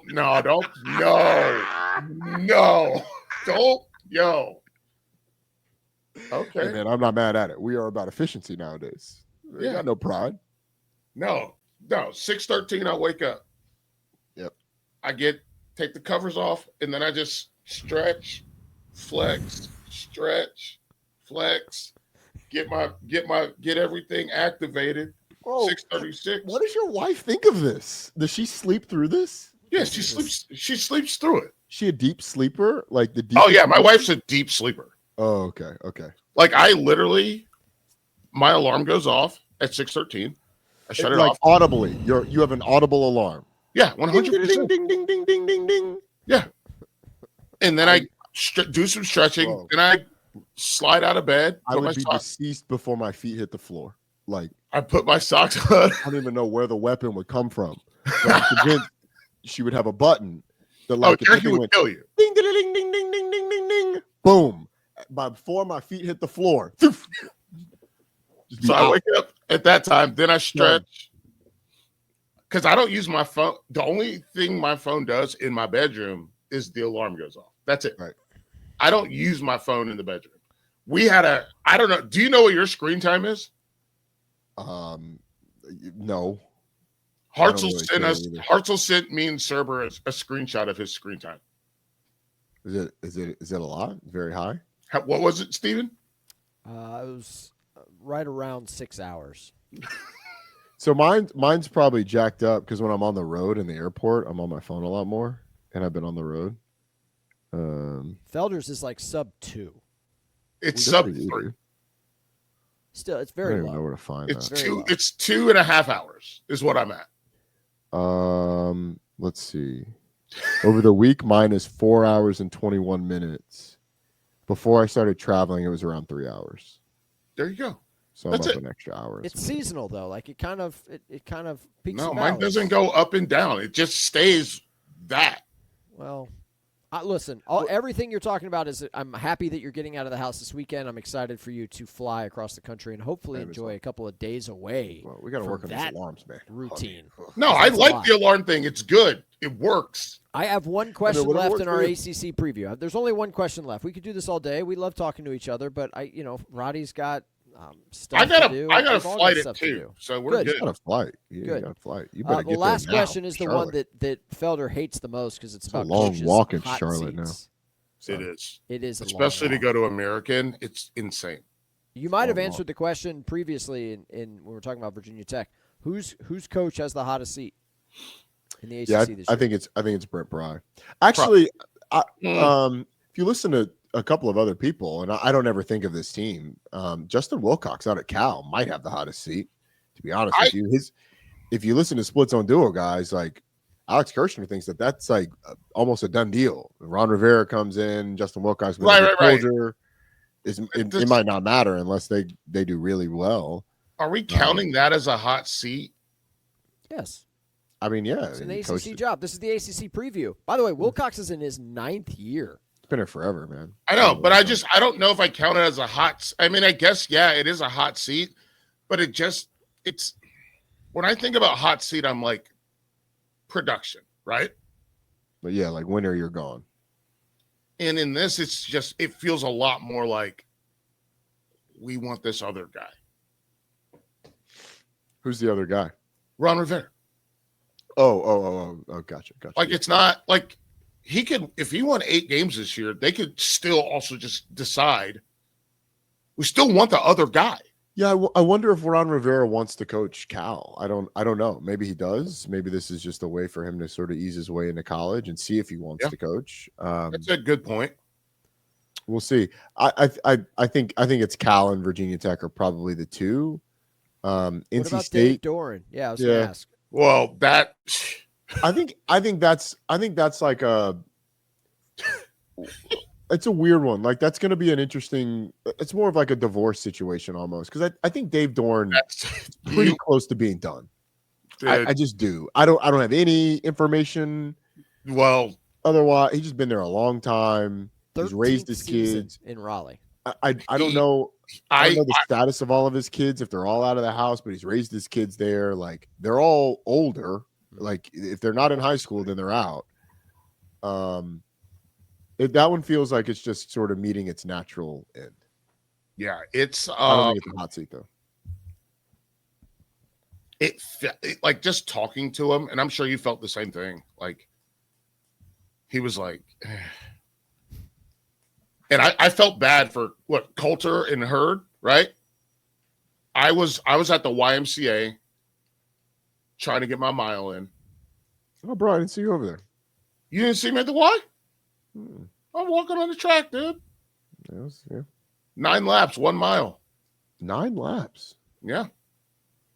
Wow. I was in there. Small I didn't see track. you over there. And then I had to change shirts and came back, and then I was good to go. We had to go early. We had to go really early. What does this have to do with Dave Dorn, Felder? So I'm walking back from the Y. Actually, no, I'm walking on the track at the Y. Last lap, and I look down. Dave Dorn is sitting at the table. He came 20 minutes early. I told you about chaperoning my guys, man. They're not allowed to be there unsupervised. I come down, and so all I have to do is change shirts, go down, and I walked. It takes like 2 minutes, and they're looking at me like, help me, please help, help. And so I got him to draw some stuff, and which I didn't get you to do, Roddy. I didn't come up with this idea until day 2, but next time we're going to do it. We're going to draw some stuff, and we're going to figure it out. But got him to draw some stuff, and then he started to loosen up, and he had a good time, and we had some fun, and it was really nice. But the first, 2 minutes that he was there, they said, when he left, they were like, that was terrible. Bet it was awkward. Super awkward. He doesn't suffer fools. Apparently, your boy Brent Keith's not much of a talker either, Roddy. Apparently. That's yeah, so he is not. He's a great talker. He's I love talking to him. He's my boy, so off camera though. Not so much an on headset kind of guy, allegedly. That's I like talking to him. I like talking to Brent Pry. I like talking to I've heard that about Cristobal too. Cristobal's always been great with me too. I've talked to the thing for me with Cristobal is I've talked to him more. You're right, not on cam, not on mic, just talk to him in the hall. And he's super personable in the whole deal. So I'm not a hater. I like him. I think he's a good dude. All these guys, all these guys can be very charming when they want to be. Some of them just don't want to be. I also think that they game recognizes game, right? Football players know football players.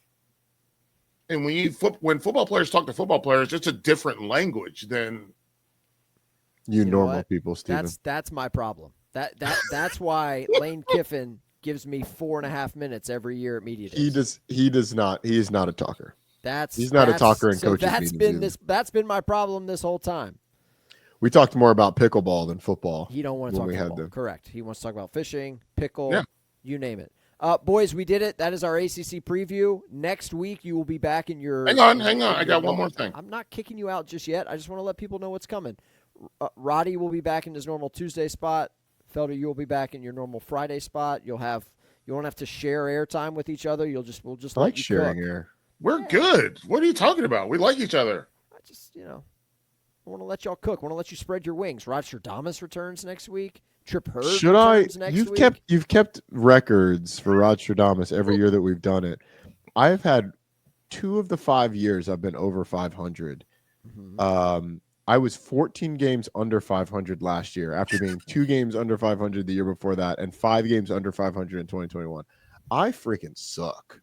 But 2 and 5 is way different than being double digit. 14. It's not. Also, why did I pick 149 games last year? That's what I wanted to save for next week's show. The volume of your picks.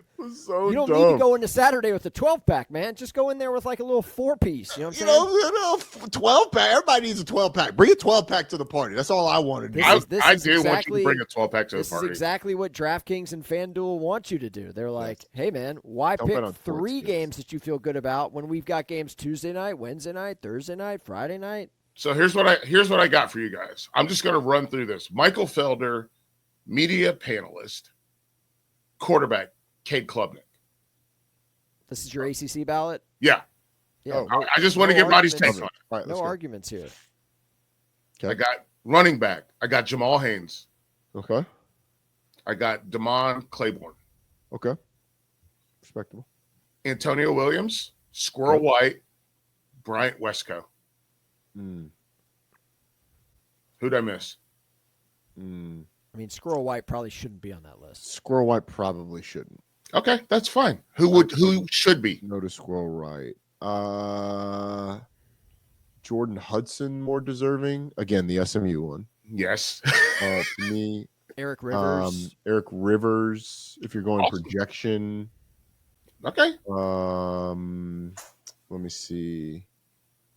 The kid Lacey. Sorry, Donovan Green. Donovan Green. Yeah, I think that's the miss. Could have been on there. I got tight end. I got Justin Jolie.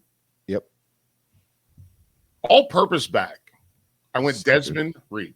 Yeah, it's a silly position, but yes. Yeah, I don't understand it at all. Like, because then you have the specialist too. It's like, offensive tackle PJ Williams and Francis. Say the last name again. Maui Noah. Maui Noah. Now we know how to say Maui Noah. Attaboy. There you go. Look at you. Wow. Logan Taylor, Logan Parr at Been guard. sitting on that one for almost 2 hours, buddy. Way to go. Golly. Okay, sure. I got Brockermeyer. Roland Gardner. Miami's going to have a good offensive line. Very good. They always do. It's Cristobal. That's what he does, man. They've been building it. They've been building it. Now they'll be TJ Parker and Wesley Williams at defensive end. Okay. Peter Woods, Kelvin Gilliam. Speaking of Virginia Tech. Oh, interesting. I would have gone Darrell Jackson, but Kelvin Gilliam's a good player. I got Woodaz, I got Kilgore, and I got Jaden Keller, another Virginia Tech guy. Kyle Lewis should be on there. He should have been. Kyle Lewis, okay. Should have been the first one. Dude had 100 tackles and like 15 tackles for loss last year. I'm missing right now. I'm missing on 3 spots. I actually don't feel that bad about that. Xavier Lucas, and I did put Thaddeus Dixon in there because there was no other UNC players to put anywhere. Oh, that's a big one. Wow, Homer ballot. Xavier Lucas at corner? That's what he's listed at. I know he's going to play everywhere, but yeah. Avion Terrell should have led that. Well, that's a 4. Let's see.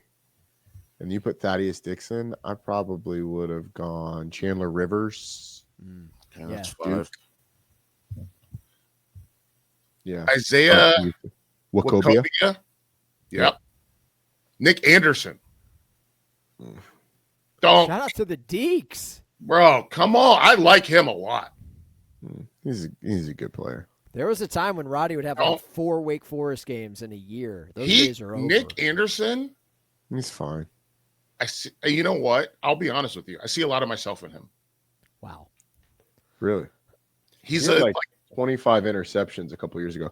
I think I would have gone. You could have gone both Isaiah Wacobia and Ahmad Moses, the 2 SMU safeties. I would have gone Khalil Barnes from Clemson above him. I think Clayton Powell-Lee would have been in the running from Georgia Tech. He's got to be a little bit better tackler, but that would have been one.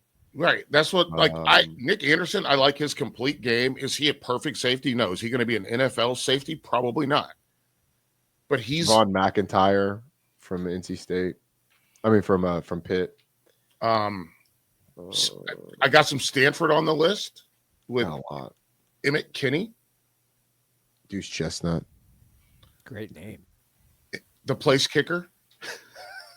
You put Stanford's kicker on there? Yeah, I didn't recognize that name, and now I know. Yeah, I know, and there's no reason for you to recognize it. Then I put Jack Stonehouse on there. He's the punter from. It's the Stanford punter? Syracuse. Oh yeah, they brought a Syracuse punter. I was going to say because they brought him to media days. Listen, if you're confident enough to bring this guy, let's go. Yeah. Specialist, I also put Desmond Reed in there, and then I did Cade Klubnik preseason player of the year. I thought you were going to give us your long snapper. Thank you for not giving us your preseason all ACC long snapper pick, Felder. Thank you. Lord, if there was that, it's not on the list. Boys, we did it. That is our ACC preview. Got out of here hour 45. I mean, it's a lot of content. Yes, we had a good. I thought we had a good time. It's a large conference. There's a lot to say. Apologies to the Pitt fans, the Syracuse fans, the Wake Forest fans. We didn't mention your team. I mentioned. No. We did. We just did. I mentioned Pitt a couple times. Pitt's going to be good. I think they're going to be good too. Wake. Sorry. And we just mentioned the freaking Syracuse punter that they brought. Can I end the show on a very quick personal anecdote? Just a very quick personal anecdote. Sure. When are we doing the SEC preview? That we'll do that next week with you, Roddy. Tuesday. Be ready. I don't get to do that. Oh yeah. No, we're going to do Big 12 with you on Friday. I want to do Big 12. You want Big 12? You want to flip them? No, I want both. See, unfortunately that's not how it works here. I mean, we don't have a ton of time. I don't, the season starts in 9 days. All right. I want you to do me a favor, Roddy Jones. Okay. You still do Sirius XM on a daily basis, right? Not a daily basis. You're on there a lot. Regularly. You're on there a lot. Oh, Roddy's face when I walked into that room. Oh my God. That's because you interrupted a live hit, bro. Like, stay out of the room when they're on the air. Everyone knows this. The door was open. If one more person comes to me, or if I hear people talking about why we don't have a college football red zone channel, I'm going to throw somebody through a window. Yeah. It already exists on radio. It's airing on Sirius XM every Saturday. And it doesn't take a genius to understand there's several billion reasons why there will never be a college football red zone channel. So, Roddy, you have a mouthpiece there with the folks at Sirius XM. Maybe you can just help explain that to people. Like, hey, man, we already have that show. It's called The Blitz. It runs on this channel. It won't happen on TV ever. So let's just, Roddy, how you can have a red zone show when you can't go to any Big Ten or Notre Dame games? How's that going to work? It's not. It's not. Yeah. You will never have a true red zone show. But I would be willing to wager a small amount that when ESPN launches its direct to consumer offering, at some point there will be some way you will be able to cut around the ESPN offerings. And I don't know if it's going to be red zone style. Yes, you're not going to go to the Big Ten, although we get Big Ten highlights. So you may have Big Ten highlights roll in, but it won't be the same as like true red zone. Yeah. Don't even get me started on rights deals because I won't because the show's ending. Because now I work. I just did onboarding for CBS Paramount. I'm happy for you. You get Paramount Plus for free. That's what I asked. If so, can I have your login? Yeah, I too would like a little dabble. No, or you can't have my login for free. Hey, let me and Roddy wet our beak, man. Champions League is on Paramount Plus. I can't watch it. The group stages. Well, I mean, you could pay for it. This is a hard and fast rule that I have in my home that I stand on for business. I don't ask people for their login, and I don't share them. I'm in the middle of trying to get my wife logged into our Netflix account. Yeah, we should let you go so you can finish that. Honestly, I don't care.